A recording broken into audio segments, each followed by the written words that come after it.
Hi everyone, and welcome to EDT 202, Educational Technology in Schools and Workplace.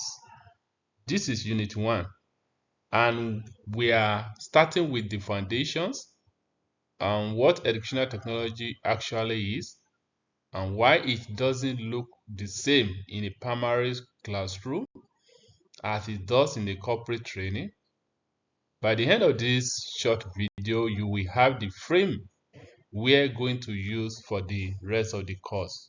So let's get into it. By the end of this unit, you will be able to understand what educational technology is and how it functions differently across primary, pre-primary, and secondary school and higher education settings and workplace training. Notice that the last part has to do with workplace training. Most courses like this won't stop at the classroom door. This one doesn't. We are going to look at four settings side by side: pre-primary, primary, and secondary education, and the workspace. Keep these four in your mind because they are the lens for everything else in this unit. So, what is educational technology? Really, me, is a broader than computer in the classroom. And I think that is the most common misconception people bring into this field. I like to split into two apps, one on the left, and you got to the tools, digital software, hardware, platform like a learning management system. That is the visible, tangible stuff. It's what people usually picture first, but on the right side is the apps that actually matter more in this course. The process, that is selecting the right technology for a learner and setting. Design instructions so the tools actually support learning, and then producing and evaluating the material you build. Since EDT 202 is studio course, remember 45 of out over 60 contact hour are practical. We are going to spend most of our time on that process side, not just learning what to exist. Here is the picture, and I want you to hold on to for the whole time. Primary, pre-primary, secondary, higher education, workspace. Same time. Educational technology used for all five, but it means something genuinely different at each stopped. A tool that always right for a university lecture or could be completely wrong for a 4 years old. And a tool built for corporate onboarding solve a different problem than a tool built for a grade 2 or grade 10 science class.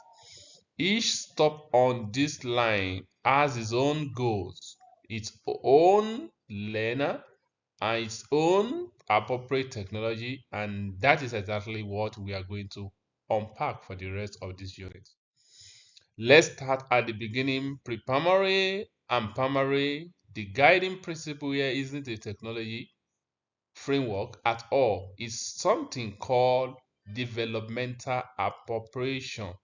Yeah, appropriate practice. It means technology is selected to match a child age, their individual development, and their cultural context. Not choosing because it's always available, and not choosing because it's an anxiety. So, and here is the piece I really want you to remember. An adult should be present and intentional whenever young children use technology. The adult role doesn't disappear just because a screen is involved. If anything, it becomes more important once we move into primary classroom.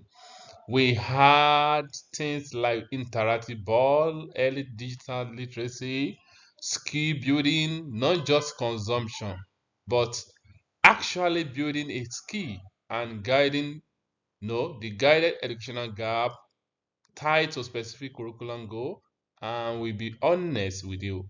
Shared device, No, and low banding reality are the norms in a lot of classroom, not the exception, but we design no with that in mind. Technology support hands-on social learning, yeah, it never replaces it. Moving up secondary school to higher institution or to higher education. In secondary school, students take on a lot more independent technology use. Yes, you start seeing subject specific to science, lab, coding, environment, research database, plus explicit instruction in digital citizenship and media literacy. Stage is really in preparation for the independent that is expected all students reach higher education.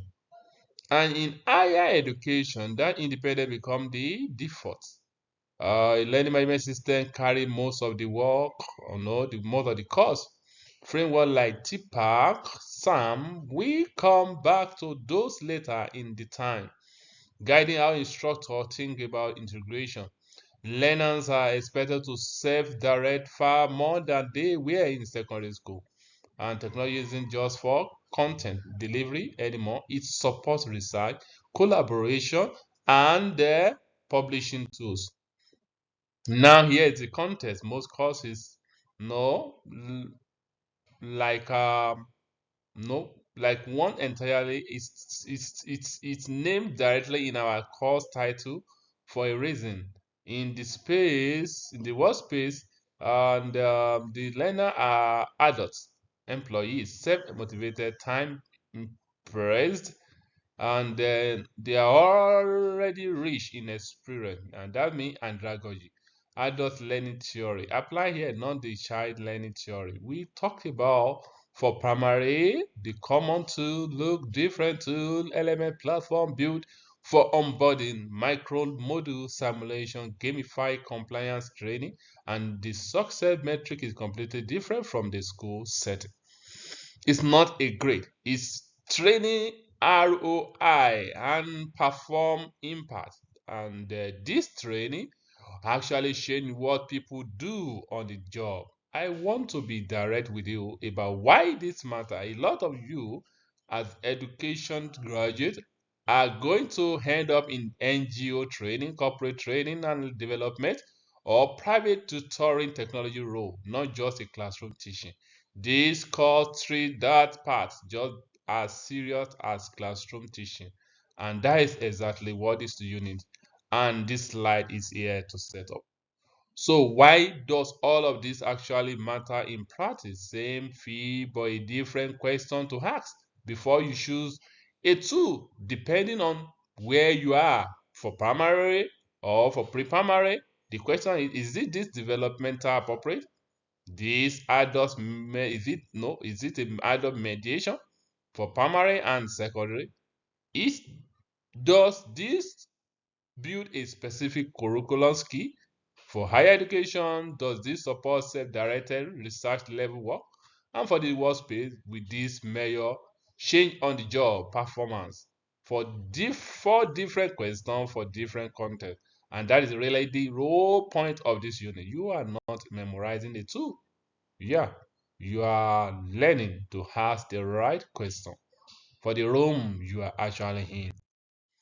Oh, let's put this together into four takeaways before we wrap up. One, educational technology means both the tools and the process of designing instruction, not just hardware. Two, the same tool can be right in one context and wrong in another context. Content driven the decision, not the tool's popularity.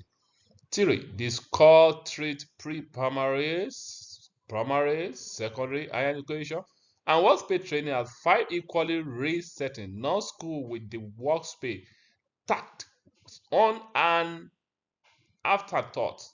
And four, you are going to practice applying this length immediately.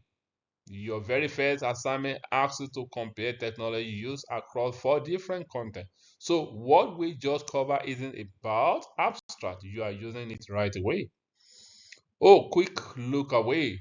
Before we close out this unit, we move into unit 2. We are going under the hood of why these two actually work pedagogically, behaviorist, cognitivist and the constructivism theory plus andragogy. For the workspace side, we just talk about before we get there. No, your context mapping exercise due. That is the assignment I just mentioned. Comparing one pre-primary or one key 12 or one higher education and one workspace example of technology in the use. Thanks so much for watching, and I see you in the next unit too.